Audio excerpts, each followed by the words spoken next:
Welcome back. In this video, we are going to look at alignment and make sure that our application is really positioned, well, the UI elements inside of our application are positioned correctly so that it looks like a proper Android application and not like something that, I don't know, like an absolute beginner would have built.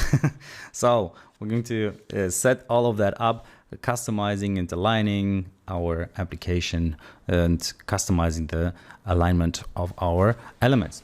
So customizing and aligning elements is an essential aspect of crafting your app's user interface. So imagine your UI as a canvas where you can precisely position and style elements to create visually appealing and functional designs.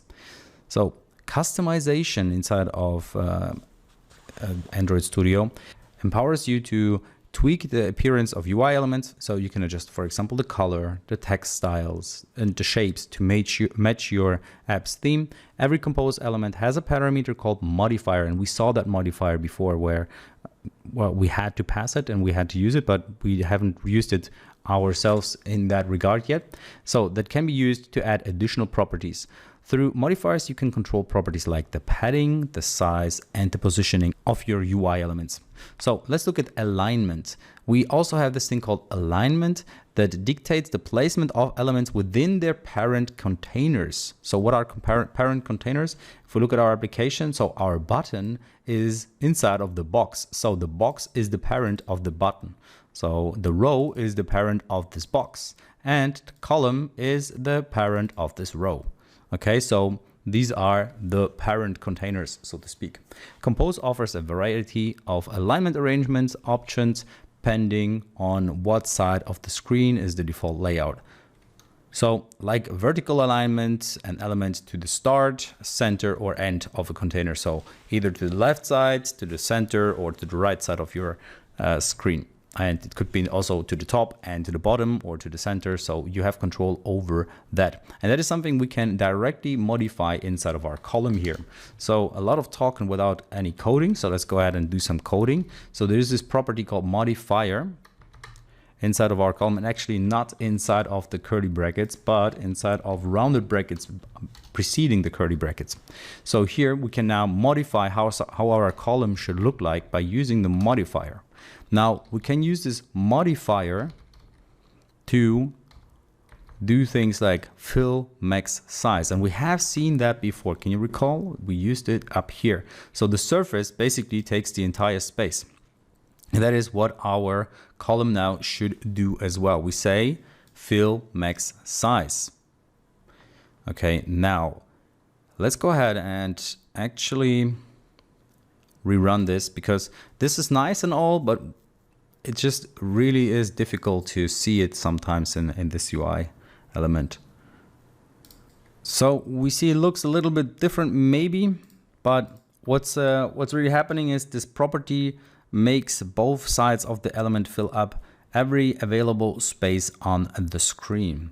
There are other substitutes. Instead of using fill max size, which does that in all directions, we can also fill the max width only on the horizontal direction or fill max height on a vertical.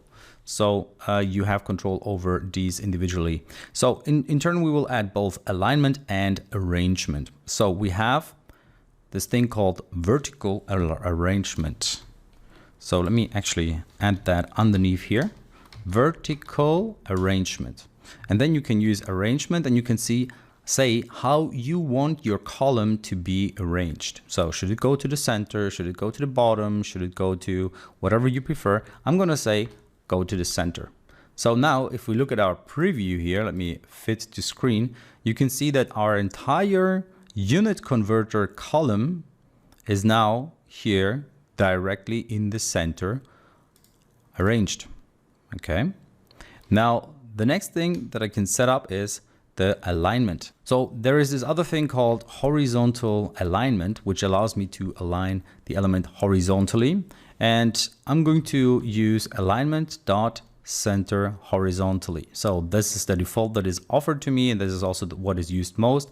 So currently by default, we have alignment start, which puts it to the left. So you see nothing happens. So if I use end here instead, you will see that my alignment will go to the right. So suddenly my whole user interface is going to the right, or my whole column.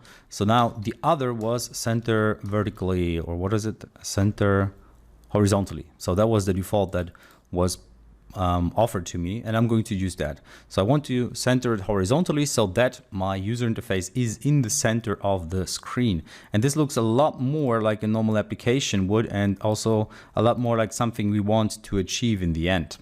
Okay, so that's what this horizontal alignment and vertical arrangement do. They allow us to move the element inside of its parent. And in our case, the column is inside of the unit converter, which is our own composable, and the unit converter is inside of our unit converter theme. Well, actually more precisely inside of our surface, which is the entire screen. So we're basically saying, hey, inside of this entire screen, you as my parent, I'm going to position myself in the center, and I'm going to arrange myself towards the center vertically and to the center horizontally as well. Okay, so that's the arrangement and alignment. And the modifier just says fill max size, and it does so by filling max size that it requires, not the entire screen in total. Now I would say that's good enough for this video. In the next one, we're going to look at padding and spacer elements. Okay, so see you there.